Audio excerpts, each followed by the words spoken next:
అందరికీ నమస్తే అండి.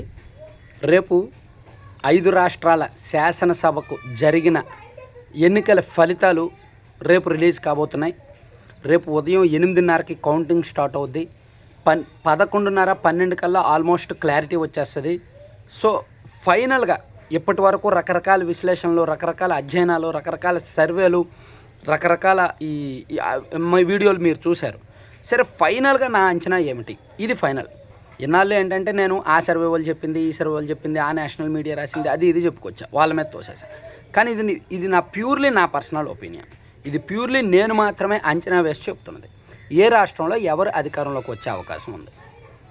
ఇప్పుడు నన్ను నమ్మేవాళ్ళు అట్లీస్ట్ ఇంత 3,80,000 మంది సబ్స్క్రైబర్స్లో ఒక 5,000 మంది అయినా పూర్తిగా నా మాటగా నన్ను చాలామంది అడుగుతున్నారు కాబట్టి చెప్తున్నా. అంటే వాళ్ళు వీళ్ళు చెప్తున్నారు, మీ ఒపీనియన్ ఏంటి అంటున్నారు కాబట్టి నేను కొంచెం అనలైజ్ చేసి డీప్గా చెప్తున్నాను.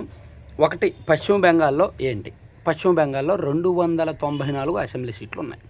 ఇందులో మ్యాజిక్ ఫిగర్ 148. సో 148 సీట్లు వచ్చిన వాళ్ళది అధికారం. ఇక్కడ నా అంచనా బీజేపీ అధికారంలోకి వస్తుంది. 100% బీజేపీ అధికారంలోకి వచ్చే అవకాశం ఉంది. 160కి పైగా సీట్లు వచ్చే అవకాశం ఉంది.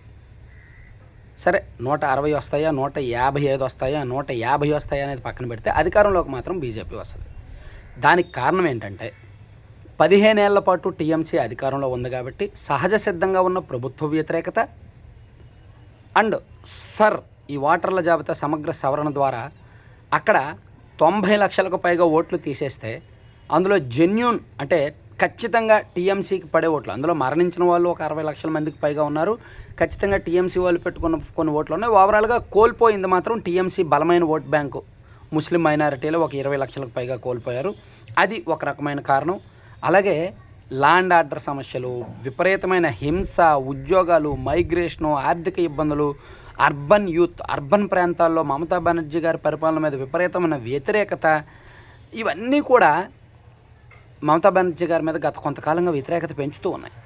అయితే ఆమె ఇచ్చిన కొన్ని సంక్షేమ పథకాలు గ్రామీణ ప్రాంతాల్లో మహిళల్లో, ముస్లిం వర్గాల్లో కొంత బలం ఉన్నప్పటికీ బీజేపీ ఇచ్చిన మేనిఫెస్టో కావచ్చు, బీజేపీ గడిచిన 6 నెలలుగా ఆడిన పొలిటికల్ గేమ్ కావచ్చు, చివరి నెల రోజుల్లో చేసిన పోల్ మేనేజ్మెంట్, ఇవి మొత్తం కూడా అక్కడ బీజేపీని అధికారంలోకి తీసుకురాబోతున్నాయి. 100% అక్కడ బీజేపీ గెలుస్తుంది, బీజేపీ అధికారంలోకి వస్తుంది అనేది నా అంచనా.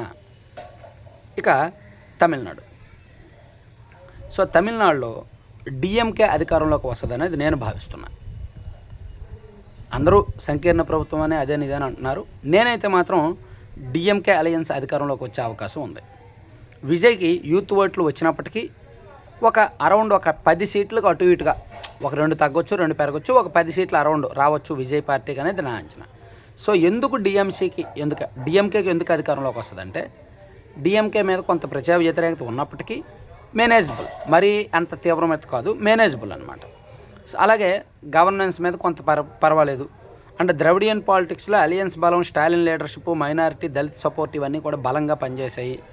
అన్నాడీఎంకే బలం తగ్గింది, అన్నాడీఎంకే పునాదులు బలహీనపడ్డాయి, నాయకత్వం బలహీనపడింది, కార్యకర్తలు కూడా అంత యాక్టివ్గా పని చేయలేదు అనేది ఉంది. సో ఒకవేళ టీవీకే కనుక ఎన్డీఏతో కలిసి, అంటే బీజేపీ అన్నాడీఎంకేతో కలిసి పోటీ చేస్తుంటే ఏమో ఫలితం వేరేలో ఉండేదేమో. సో ఇక్కడ టీవీకే పార్టీకి వచ్చిన ఓట్లు, సీట్లు పక్కన పెడితే ఓట్లు ఇప్పుడు విజయ్కి 5 సీట్లే రాని, కానీ ఓట్లు మాత్రం 10% పైగా వస్తాయి.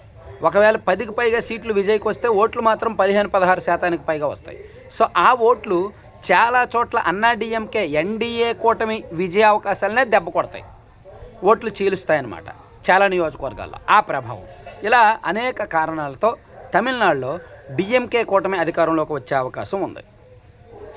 ఇక్కడ మొత్తం 234 సీట్లు, 118 మ్యాజిక్ ఫిగరు. నేను అనుకోవడం 130కి పైగా డిఎంకే కూటమికి వస్తాయనేది నా అంచనా.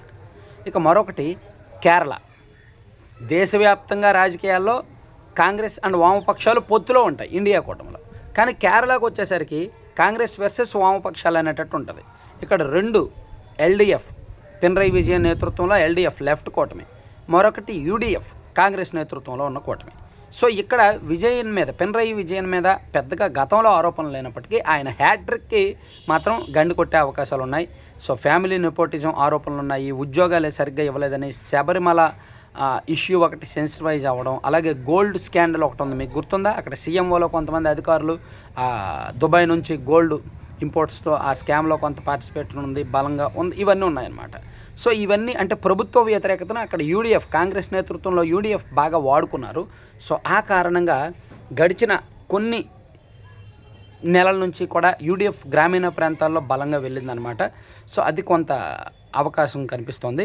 ఇక్కడ బీజేపీ ఒక 2 లేదా 3 మ్యాక్సిమం 5 సీట్లలో గెలవచ్చు అంటున్నారు. సో నా అంచనా ప్రతి 5 ఏళ్ళకి ఇక్కడ అధికారంలోకి మారుతుంది. సో ఇక్కడ మూడోసారి ఎల్డీఎఫ్ రావడం కష్టం, యూడీఎఫ్కే ఛాన్సులు ఉన్నాయన్నమాట. ఇక్కడ మొత్తం 140 సీట్లు, 71 మ్యాజిక్ ఫిగరు, యూడీఎఫ్కి 75కు పైగా రావచ్చు అనుకుంటున్నాం. ఇక మరొకటి పుదుచ్చేరి, 30 అసెంబ్లీ నియోజకవర్గాలు. ఇక్కడ ఎన్డీఏ కూటమి అధికారంలోకి వచ్చే అవకాశం ఉంది అంటున్నారు. సో అంటే ఇన్కమ్ అంటే వ్యతిరేకత బలంగా ఉన్నప్పటికీ అలయన్స్ బలం ఉంది కాబట్టి, అంటే ఏఐఎన్ఆర్సీ అంటే రంగస్వామి, లోకల్ లీడర్స్ రంగస్వామి చాలా కీలకం అనమాట. ఆయన బలం కొంత కలిసి వస్తుంది, ఆయన నాయకత్వం కలిసి వస్తుంది, ప్లస్ బీజేపీ పొత్తు, ఇదంతా ఈ కారణంగా ఇక్కడ కాంగ్రెస్ డిఎంకే కూటమి ఓడిపోవచ్చు అంటున్నారు. ఇక అస్సాం గురించి అంటే మనం ప్రత్యేకంగా చెప్పే పని లేదు, అక్కడ కూడా ఎన్డీఏ కూటమి అధికారంలోకి వచ్చే అవకాశం అయితే ఉందన్నమాట. సో ఓవరాల్గా 5 రాష్ట్రాలకు గాను పశ్చిమ బెంగాల్ బీజేపీ, తమిళనాడు డిఎంకే అంటే కాంగ్రెస్ ప్లస్ డిఎంకే కూటమి, కేరళ కాంగ్రెస్ కూటమి, పుదుచ్చేరి ఎన్డీఏ అండ్ అస్సాం కూడా ఎన్డీఏ అధికారంలోకి వచ్చే అవకాశం ఉందన్నమాట. సో ఓవరాల్గా 5 రాష్ట్రాల్లో ఇలా జరగవచ్చు అనేది నా అంచనా. సో ఇది నా ఫైనల్ రిపోర్టు. రేపు రిజల్ట్స్ వచ్చిన తర్వాత ఈ వీడియోని నేను చూపిస్తూ కంటిన్యూ అనాలిసిస్ చేస్తా. సో కంటెంట్ చివరి వరకు చూసిన ప్రతి ఒక్కరికి ధన్యవాదాలు. కంటెంట్కి సంబంధం లేకుండా మీరు స్క్రీన్ మీద ఒక యాడ్ చూస్తున్నారు కదా, laddupalem.com అని. సో మీరు ఆ ప్రోడక్ట్ ఇప్పుడు వరకు ఎవరైనా ఒకసారి కొనకపోతే ఒకసారి చూడండి, ట్రై చేయండి. మంచి ప్రోడక్ట్, 1 year అవుతుంది లాంచ్ చేసి. సో వీళ్ళ దగ్గర సీడ్స్, మిల్లెట్స్, డ్రై ఫ్రూట్స్, నట్స్తో చేసిన రకరకాల లడ్డూలు ఉంటాయి అండ్ హెల్దీ పౌడర్స్ ఉంటాయి. మనకు బయట ఎక్కడ దొరకని ABC, Apple beetroot carrot powder కావచ్చు, ఆమ్లా బీట్రూట్ క్యారెట్ పౌడర్ కావచ్చు, అండ్ డ్రై డేట్స్ పౌడర్ అని, మునగాకు పొడి, జామాకు పొడి లాంటి రకరకాల హెల్దీ పౌడర్స్ ఉంటాయి. అలాగే హాట్ స్నాక్స్ ఉంటాయి, మిల్లెట్స్తో చేసిన హాట్ స్నాక్స్ ఉంటాయి, and veg and non veg pickles కానీ, సో రకరకాలు ఉంటాయి. సో మీకు వీళ్ళ దగ్గర ప్యాకింగ్ బాగుంటుంది అండ్ డెలివరీ సిస్టమ్ బాగుంది. 2 తెలుగు రాష్ట్రాలకు ఫ్రీ షిప్పింగ్ ఉంది అండ్ కొంత ఆఫర్లు ఉన్నాయి. యూఎస్ కానీ, యూకే కానీ, ఇతర ప్రాంతాల వాళ్ళకి కావాలంటే మాత్రం స్పెషల్ డిస్కౌంట్లు కూడా ఉంటాయన్నమాట. సో మీకు కావాలి అనుకుంటే 9997839994 నెంబర్కి వాట్సాప్లో లేదా డైరెక్ట్గా కాల్ చేసి ఆర్డర్ చేసుకోవచ్చు, లేదా laddupalem.com అనే ఒక వెబ్సైట్ను విజిట్ చేసి అక్కడ కూడా మీరు ఆర్డర్ చేసుకోవచ్చు. Thank you.